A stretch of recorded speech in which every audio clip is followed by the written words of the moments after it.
In the last video, I explained how Euler rotations work in Blender and some of the problems you're likely to encounter when using them. In this video, I'd like to show you how to fix some of those problems. First, I'll show you what the Euler filter is, and then I'll show you a couple of ways of dealing with gimbal lock in your animations. I'll show you the brute force method, how to use an empty to bake the corrected orientations with some optional cleanup. Then I'll show the poor man's way to convert from Euler to quaternions. Then I'll also show you how to use one of the armature tools to convert your rotations, even if you're not using an armature. And as an added bonus, I'll show you how to fix the gimbal lock and then convert it back to Eulers. Anyway, the point of this video is to show you a bunch of different techniques on how to handle your Euler rotations. I hope that adding these techniques to your bag of tricks will make you a better animator. All right, let's do this. Now let's take a quick look at the Euler filter. This does not fix your gimbal lock issues. It only fixes discontinuity. All right, so let's take a look at this really simple animation. So it's just a plane going up and rotating around. Now, sometimes when you animate, you might accidentally flip something around 360 degrees. So let me just do that by editing this key. So I'm just going to add 360 degrees. And you can see when I jump my keyframes, it's looking like it's doing what it wants. But if I play my animation, you can see that there's this crazy flip going on. We can actually fix that with the Euler filter. So we go into the key menu here, and because it's a really big menu, I'm just going to drag it up so you can see exactly where it is. The key, all the way down the bottom, we've got the discontinuity Euler filter. So if we click that, you'll notice that it has now fixed that curve, and you do need to have the channel selected over here. Otherwise, if you don't have anything selected, another way to bring it up is by hitting F3 and then just typing Euler and choosing that one there. And that would, you can see here, no Euler rotation F curves to fix up because it didn't have anything selected. So if we select that one and then run it again, it'll say it couldn't be corrected because it's already correct. Okay, let's have a look at what that's done now. It has corrected my animation. So basically all it does is look for flips of 180 or 360 degrees or multiples of that, and it brings it back to be where it should. This type of thing will happen quite a lot when you bake your physics or simulations or mocap data. Some crazy things can go on. Let's just take a quick look at one of those examples. Now you're looking at the sample file, which was used to help upgrade the Euler filter recently in Blender. And you can see here in our rotation channels, you can see this jump here where it's actually jumping, I think 180 degrees or 360 degrees, and then it jumps back here. So we can actually just select these curves. Bang, let's hit F3, type the Euler filter, and you can see what it's done there. It has fixed those curves. So that is what the Euler filter does. All right, so I'm going to attempt to brute force fix these gimbal lock issues. So where was my gimbal lock? My gimbal lock was between frames 121, you can see it goes wobbly here, and frame 161. So what I'm going to do is kind of go a couple frames in, and then I just need to manually add the keyframes to force it to be where I want. Hence the name, the brute force method. I have my auto keying turned on, and I'm also going to key the rotation. And now I basically just go a couple frames in and then fix it. So from this straight view, the nose of the plane, I'm just going to rotate it from the view here, to be kind of pointed horizontal. And then we have a look here. We don't want it to rotate that way. We want it to be straight. So now when we scrub those couple of frames, there's still a little bit of a wobble there, but maybe I'll come back and fix it. So let's go 4 more frames. Still looking pretty good. Okay, so that's kind of good up until 141. So that was 4 frames in. Let's go to the midpoint, 1, 2, and we need to kind of tidy that up. So it was just a little bit that way, and then here, actually the top view, sorry. Whoops. So that is straight. That is not as straight. So flick, flick. That's looking good. Now let's go to the side view. Let's rotate this one a little bit. Okay, so I think I've gotten rid of that wobble. Yep. Now I need to do it in the next spot. So let's go 1, 2, 3, 4. And I'll just speed up the video because I'm just doing the same thing here. I'm going a couple frames in and trying to straighten up the rotation. And then I'll just scrub and flick back and forth to see if those keyframes need adjusting. Pretty tedious stuff. Just trying to brute force it to be where I want it to be. All right, so here's the result. As you can see, I've done a pretty good job. There's still a little bit of wobble in there, so I can really We can just refine those keyframes that I've added. But as you can see, the curves are pretty messy. These are my rotation curves here. But this is a brute force method. It works, but it's not recommended. Alrighty, so I'm going to fix the gimbal lock on our plane here using baking. I'm going to bake the animation to an empty, fix it, and then bake it back to our object here. First, I need to locate where the gimbal lock is. And in this animation, it starts at 121 and it goes all the way to 161. So I'm going to end my animation there, just shrink down the timeline, Control End. And where does it start? Frame 121. So Control Home to end my timeline there, or start my timeline rather. So now you can see this is the isolated view of where that gimbal lock happens. And now I want to add an empty to this frame here. So my cursor is already at the object. I'm going to hit Shift A, add in an empty, just a plain axis one that will do. Now we can't see it, so I'm going to just drag it up a little bit bigger. Now it's important that it aligns with the axis. For this animation, it already does by default, but you might need to first copy the rotation onto this axis to match it up. It doesn't need to be pointing in the same direction, just as long as one of the axes lines up, so that when we rotate it, we're only rotating on one axis, if that makes sense. Okay, so now this is matched up. I'm going to parent constrain it, or using a child of constraint. I'm going to constrain it to our object that has the animation. So I'm going to select this, go over to our constraints on the object level, and then choose child of. It's really important to add it on that frame, and then also match up these axes. Okay, so I'm going to target my object here, which is blue plane parent. So now when I drag my timeline, you can see that our new empty is following along. It also has the gimbal lock issue on it. That's okay, we're going to fix it. And before I bake this down, I'm going to pay attention to where the actual real keys are on our object. We've got one at 121, 141, and 161. These are the frames that I'm interested in, and all the ones that are going to be created in the middle, I'm not really interested in. Mine are actually evenly spaced, 20 frames apart, but in another animation, it might not be evenly spaced. You might have keys all over the place. Let's bake this down. I'm going to select our new empty and hit F3 and type in bake. And you'll see our option here, object, animation, bake action. That's what I want. Then we get our bake action menu here. Now here's how we're going to do the magic. We've got our start frame and our end frame, but it's automatically going to use our timeline. That's why I changed it earlier. And this is the frame step. Now I could set this to be 20 because I know that my keyframes are evenly spaced, 20 frames apart. Actually, I'll show you this and then show you the other way in case they're not evenly spaced in your example. I want to use visual keying, which is going to take my constraints into account. And then at the end of it, I'm also going to clear the constraints, which is going to remove that for me. That's all I want to do for now. Now with the bake data, because the empty is an object, I need to bake to the object. If I was baking to an armature, I would bake to the pose. But this isn't the settings that I need. I'm going to click OK. And you'll notice that it's only given me those 3 keys. And if we pay attention, you can see that our newly created empty is only sampling the animation from those that frame step, which is 20 frames. So it doesn't have the gimbal lock on it. But I'm kind of cheating there. I'm going to go backward a few steps to undo that baking. I'm going to redo that step using baking on ones, which is probably what you're going to have to do in 99% of the cases. I'm going to bake on 1, leave all the other settings the same, and hit OK. Now you can see I've got a keyframe on every single frame, but it has also baked that gimbal lock issue.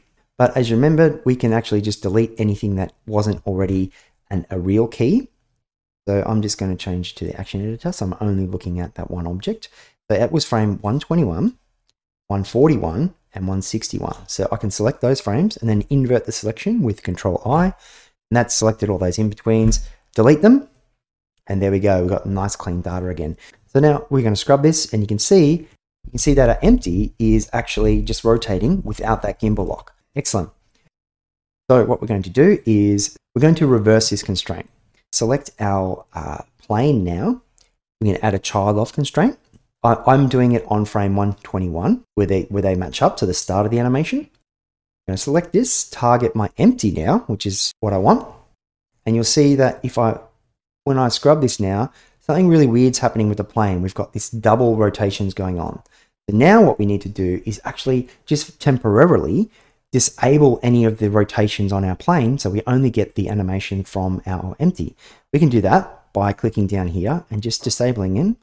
And you can see I've only got channels on our rotation. So I'm just going to mute them for now. And if we scrub the animation, you can see it is rotating in that section exactly how I want.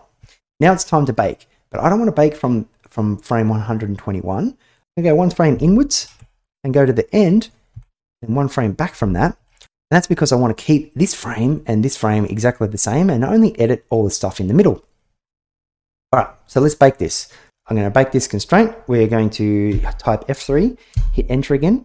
You can see it's changed my start and end frame. We're going to bake it on ones.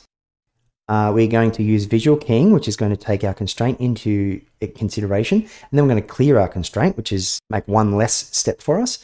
But for this one, because we wanted to add it to the existing data, we need to overwrite the current action.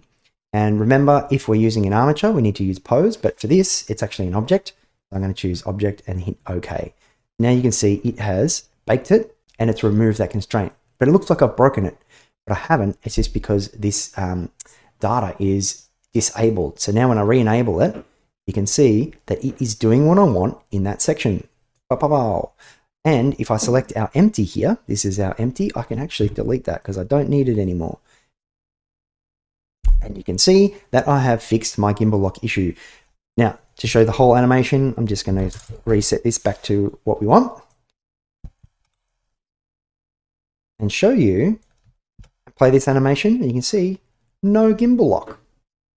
Now, if you're a perfectionist and you wanted to tidy up all these curves here, that is really easy to do.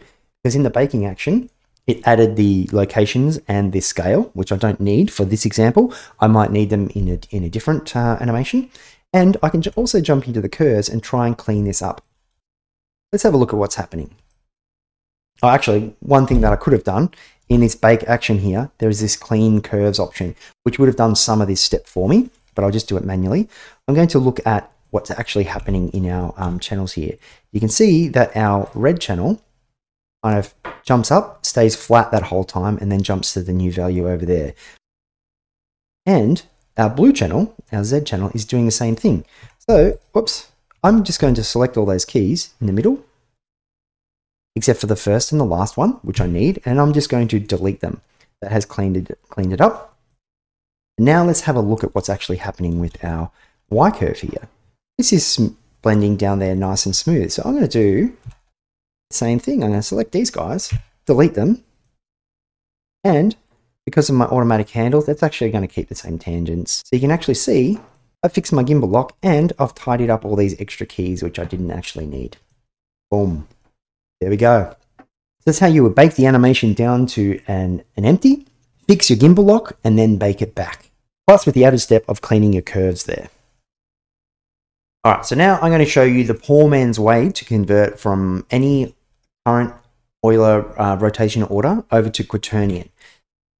I want you to watch what's happening down here in our channels. So we've got the X, Y, Z Euler rotations. If I switch over to quaternion, this is gray because there's no animation data on these channels. But the poor man's way of doing it is to actually just switch it and hit I. And now you can see added to the graph editor here, we have these channels W, X, Y, Z. Our Euler rotations are still present, but they're not actually connected to anything.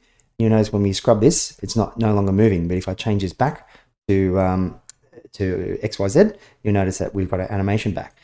And when we do that, our quaternion rotation data is connected to nothing. We can use this to our advantage to do the poor man's conversion, as I like to call it. Really laborsome and time consuming, but if you haven't got too many frames to do, maybe this can help you out. I've already set a keyframe on frame 1, so I'm going to go to our next keyframe and then switch over to quaternion, and there's no keyframes here. But when I've done that, it's changed these values. So I can just key that. You notice if I scrub now, I've got that first keyframe done. And it's just a matter of changing back to Euler, going to the next keyframe, changing to quaternion, and keyframing it. You just repeat that until you get all the way to the end of your animation. Now I'm going to jump to fast forward while I do this, but it's just doing the same thing again and again. Switch to Euler, jump to the next keyframe, switch over to quaternion and key that. Switch to Euler, jump to the next keyframe, switch to quaternion, key that. Rinse and repeat all the way to the end. All right, so now we have that animation in quaternion mode. And if we like, we can actually delete these Euler channels because we don't need them anymore. All right, so I'm going to change our rotation order from XYZ Euler over to quaternion, fix our problems, and then paste it back. So since Blender 2.92, one of the main tools, well, not the main tool, but one of the tools from Rigify has been included into the main part of Blender.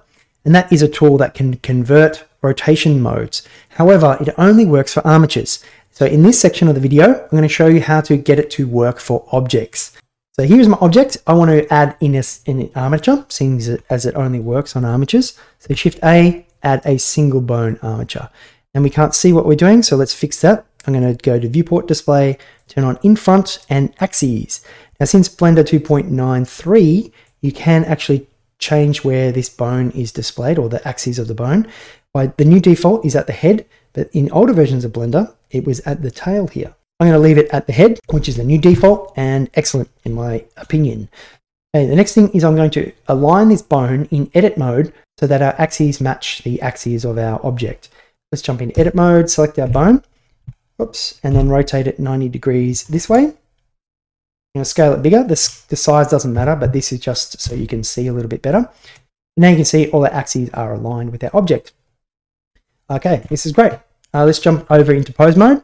This is where we do all of our animation in armatures, as you're probably aware.